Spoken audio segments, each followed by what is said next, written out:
খুব বড় লম্বা অত তো বলতে পারবো না, আমি শর্টকাটে বলে দিচ্ছি। আজ থেকে 20 বছর আগে ছেলেকে সাপে কামড় দিয়েছিল। হঠাৎ আমাকে স্বপ্নে দেখিয়েছিল একটা সাপ এসে এরকম সবল হলো আমার ছেলেকে। একটা বউ এসেছিল বর্ধমান থেকে, সে বলল যে মা এই ওষুধটা গাছের শিকড় দেন বাঁধো তুমি, তোমার কোনো ক্ষতি হবে না। আমি তখন ওইসব বিশ্বাস করতাম না, তাই আমি বাঁধি নাই। তার দেখছি স্বপ্নে যে ঝুড়ির থেকে সাপ এসে কামড়িয়ে দিচ্ছে। তার আমার ছেলেকে, তখন ছেলে হয় নাই, ছেলে হলো, হওয়ার পরে আমার ছেলেকে সাপে কামড় দিয়েছে। তখন স্কুলে যাই নাই, আমি খুব রেগে গেছি। আজ থেকে 15-16 বছর আগে তখন রেগে গেছি। আমি দেখছি স্বয়ং রামকৃষ্ণ দক্ষিণেশ্বরের কালী এরকম ছেলের পিঠে আলো দিচ্ছে। জিজ্ঞাসা করে নিয়ে গেলাম, নেওয়ার পরে একে ইঞ্জেকশন দিল। ইঞ্জেকশন দেওয়ার পরে আমার জায়ের ছেলেরা পাটা মেখে দিয়েছিল। তখন ওরা কটা ইঞ্জেকশন মারলো, আমরা তো সাপ দেখতে পারিনি, তারপরে সে বেঁধে দিল। দেওয়ার পরে জিজ্ঞাসা করে নিয়ে গেলাম। নেওয়ার পরে এরকম সারা রাত সে ছেলেটা মানে অজ্ঞান হয়ে যাচ্ছে, তোমার পাটা ফুলে গেছে। তার খুব চিন্তা হচ্ছে। ডাক্তার, নার্স সবাই আমাকে হেল্প করে চিত্তরঞ্জন হাসপাতালে পাঠিয়ে দিল। ডাক্তাররা বলে দিল যে আমার তখন এই ছোট ছেলেটা আমার পেটে, বলছি এর জন্য কোনো অসুবিধা না হয় ওখানে যে হেল্প করলো। তার হেল্প করলো। তাহলে আমার হাজব্যান্ড হয়তো বাইরে গেছিল, তখন কে সই দেবেন, সই দেওয়ার লোক নেই। গোপালদা গায়ে পাটা দিয়ে ওঠে, একটা সিকিউরিটি বেস করে বলছে আমি সই দিচ্ছি। উনি সই দিল।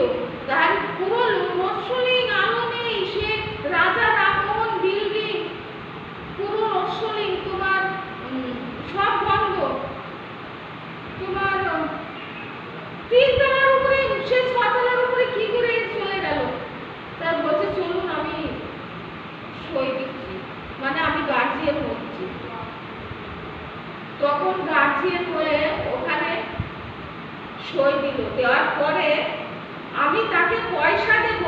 শোনো, হাসপাতালে লোকে 10 টাকার জন্য, লোকে একটা কাজ করলে 10 টাকার জন্য হাত থাকে যে এই কাজটা করে দিচ্ছি, 10 টাকা দিতে হবে, 20 টাকা দিতে হবে।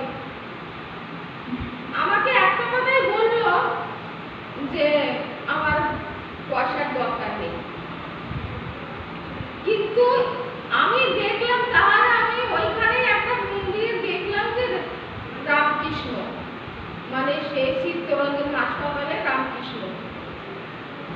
তখন সেই দেখলাম, দেখার পরে তখন আমার মনে হলো ইনি তো মানুষ নয়, স্বয়ং রামকৃষ্ণ এসেছিল। যে স্বপ্নে দেখিয়েছিল ছেলের পিঠে আলো দিচ্ছে, স্বয়ং রামকৃষ্ণ।